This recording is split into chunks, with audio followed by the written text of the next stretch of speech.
You know what's funny?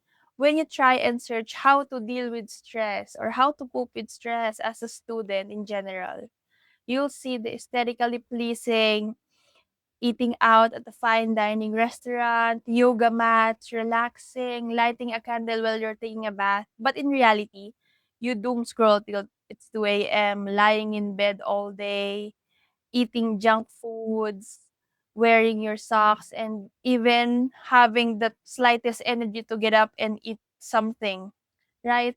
Because today we will talk about not the Instagram type or the Pinterest type of the ideal how to cope with stress type that most people show.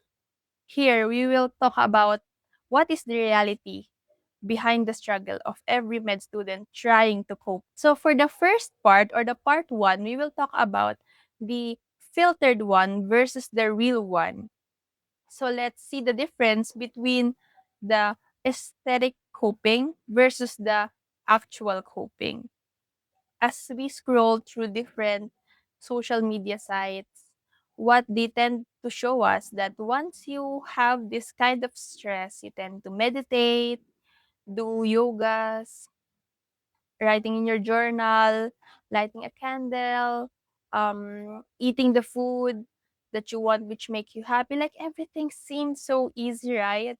But in reality, what most of us do is we cry in the shower, overthinking our failed quiz, and thinking about our career. Like, are we doing this right? Am I in the right path? Why is everyone me doing good and I'm not? Like, what should I do next? Should I continue? Like, am I being a burden to my family? And all those thoughts keep rushing in our head. And you can also lie in bed saying, only 5 minutes, then after I'll study. When in fact, you told yourself 5 minutes. But then once you check the time, it's already been 3 hours of you doom scrolling, watching funny vids, temporarily forgetting the things that you must do in that day. It doesn't mean that these things make you weak because these things that you're doing makes you human. And that's the reality of what you can see between the filtered one versus the actual one.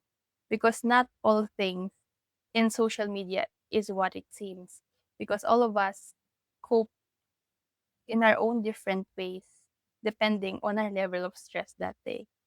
Some of us may do that, but not most of us will show how messy it really looks like because these things make us human and sometimes surviving the day is already part of coping. So for part 2, why we cope like this? So here's the truth. The reason why we cope in unhealthy ways is that we're too afraid and we don't feel safe even for a slightest pause in our life.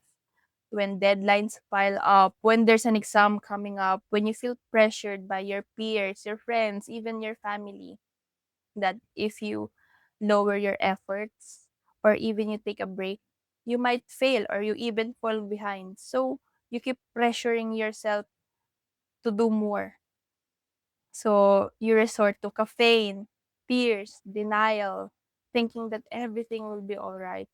When in reality, you're burnout. So even if you're in a constant denial, your body keeps the score.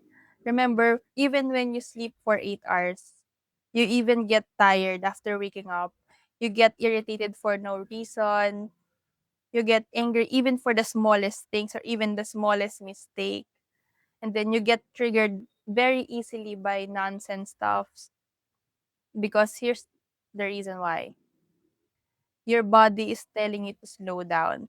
Your body is telling you to breathe because yes, you're doing good, but are you really doing good for yourself? That's the question. For part 3, the hidden side of productivity culture. So let's be honest. We were raised to equate rest with guilt. Like, if you don't study, you're wasting time. If you're tired, you're just not doing enough. Like, just taking a time for yourself and having even the slightest me time is like a mortal sin. Especially when you see people doing their 5 a.m. routines, studying tons of exams, and reviewing perfectly like it's very easy. When in fact, you are just trying to survive the day and hoping that you don't fail. But here's the truth. Not all of us has the capability or even the luxury of time to make healing look aesthetic. Healing for some of us looks like eating our favorite food, watching our favorite movie, or even setting boundaries and having the courage to say no to another responsibility. And that, I tell you, is being human. For the last part or part four, real coping that actually works. So, real coping isn't about perfection, it's about awareness.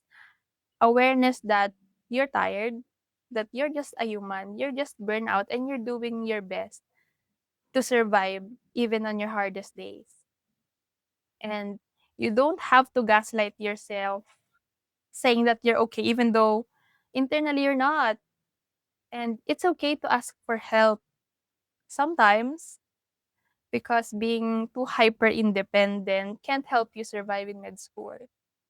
You can also acknowledge what you feel that right now I am tired. I need to pause for myself so that I can be more productive tomorrow and for the days to come.